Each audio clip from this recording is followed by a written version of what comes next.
Alright, welcome back. This is where the magic truly happens. It's full of test commands and delete commands. So the two templated functions for set collision parent, set collision self, those pass on commands to the test command pools or their respective commands, and then delete one sends it only to the delete command pool. And within actual processing and instruction of the manager, processing is very simple and simply calling the execute on the actual test command, and then the deconstruction is where it gets more interesting in that it clears out all the test commands, but then specifically calls the delete command. Delete commands execute, which calls each individual collidable group's delete command, which clears it out, and then calls its deconstructor. And then once that's done, it calls delete on its own pointer to clean everything up. Now, if we could go actually into the command itself or collision, which for registration is very simple. Just calls its registration to that specific collider. The collision test is where it gets a little bit more confusing. So here's the command base used that they're all derived from. Here is the specific delete command, which calls the delete function of that collidable group. And here's collision test with a pair. And the way that works is using, I guess I should go into math tools. I'll go into that after this.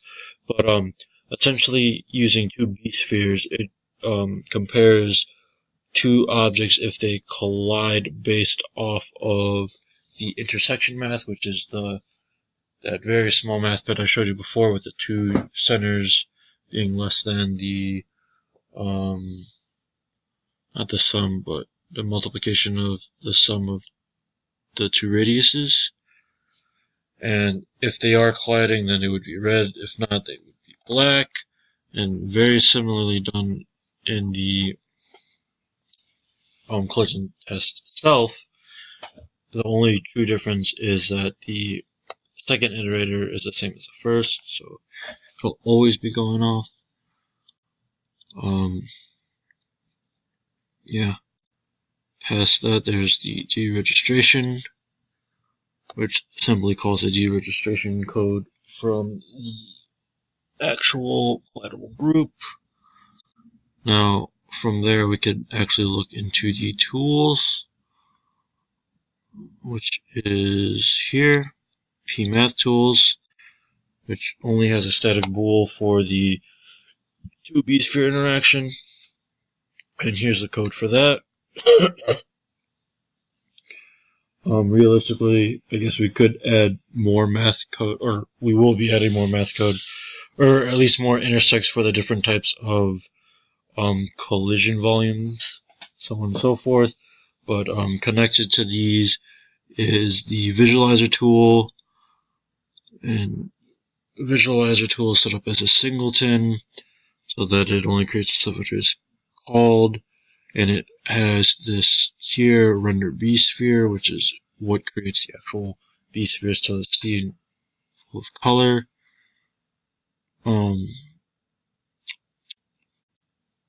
Yeah, actually looking inside of it, we could see that every time show B sphere is called, which is what is used within the commands, it creates a brand spanking new command to be utilized properly. This was then utilized by the actual command broker, which I'll show you in a bit, but essentially it uses the compute data from that B-sphere to then send into the render, and then render the wireframe B-sphere based off of that. Now the broker itself is quite simple with just a list and a process. The processor executes the visual and then deletes it, and then the actual destructor is there just in case there are more visuals to render, but the scene's actually closed and it needs to clean it up.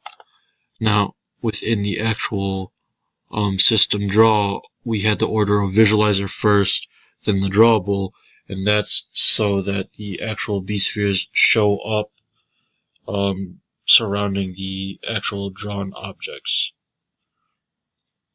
Now, on top of that, we used a color class such that it made it easier to, instead of writing out all the vector color math. So we have black, white, gray, all those yummy colors, and then the CPP to have them constant vex is with their float values. And let's see, what is past that? Past that is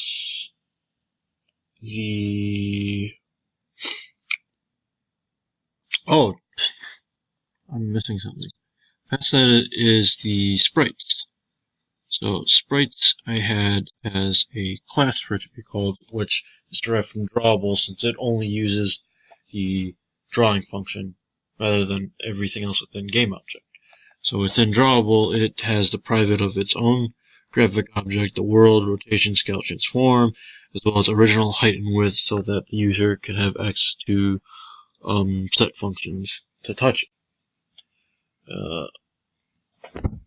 Here is all of the public code that is offered to the user to use, so that they can change the rotation, position, set scale, so on and so forth.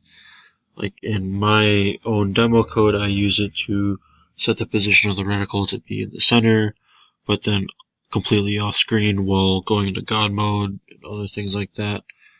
The actual code goes as such, so the sprite creates a new graphic object where we forcefully put in unit, square, x, y, and the get function for the sprite render, leaving only the image and the rectangle for the user to create on their own within a game object wrapper or so on and so forth, whatever they wish to use. The draw just calls the render to the orthogonal camera, and then the draw register uses the submit code uses the submit code for 2D draw as well as 2D G register. Update world is used to specifically update that sprite's world if the user so chooses to use a function such as set scale and so on and so forth. This is essentially just a helper function to reset the sprite's world every time a change is made to the code, not the code, but the sprite's internal. And there you have it. Set scale, by factor, by pixel, position, rotation.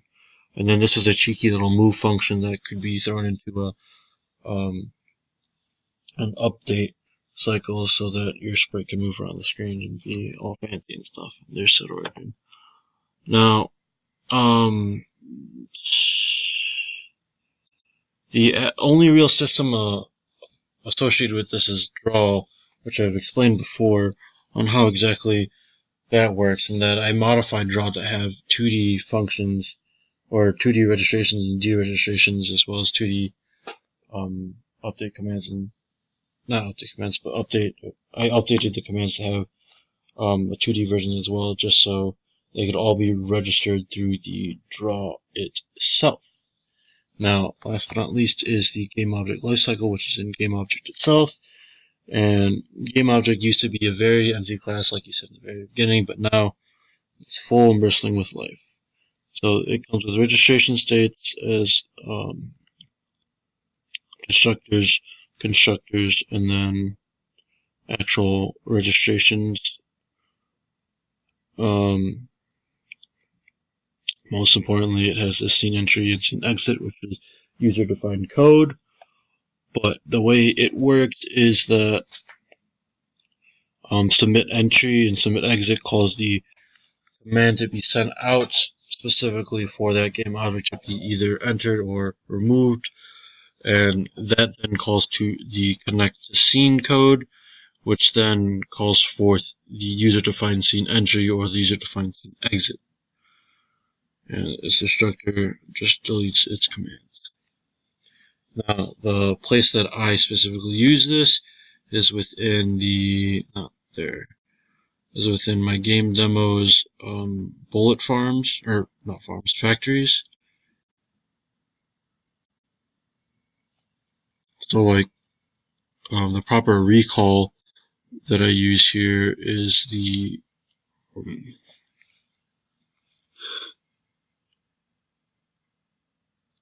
not the proper recall, my bad. So the factory's instruction properly deletes everything, but what calls any what are they called? Any bullet to be returned to where they're called from is the class themselves with their own scene exits. So during every scene exit, they're added to their cycled list, and from there, it's essentially was missing from my centipede to properly clean up each scene, even though I technically had no scenes in centipede. But yeah, going through the list, that seems to be everything. I mean, it's clear that I'm missing a lot of documentation that or at least further built upon the documentation, but what does exist are those one-liners. And to show that it is real, I have my fish legs HTML here. It's not the prettiest thing around, since it is what it is, but I've been meaning to ask on how you made your teal demo. Yeah, this is just one of the things which is alarmable. But yeah, that was all this engine. It was an experience, I'll tell you that. Got a little bit passionate towards the end. If time permitted, I'd look more into this AI to make it actually a game AI to speak, but for now I'll just leave you with my little tank boy. And so I truly like this tank boy. Yeah, it was an experience. It was the thing. There's my free cam. If you notice, the plane is rice. And yeah, that's all I really want you to know. Plane is rice. Yeah. Before all of that, so this goes to show that everything is probably being destroyed. The last things to be destroyed are the commands themselves.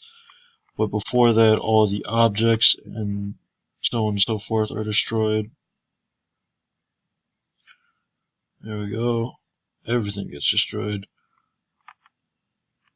Yum, yum. Now, past that, I want to go into the actual. Alright, this is a quick cut-in, but essentially I wanted to make sure you saw what's going on in Camera Manager. It's all it's all scene based now, or scene level, and it has a default UI, follow, and God cam. They have set functions to go to each, except for the UI cam, because that's always just going to be the orthogonal camera in the background. And then it has accessor functions to the God cam's movements, as well as the delete. There is a set current camera, but that's more so for the user to use if they wish to create their own camera and pass it in.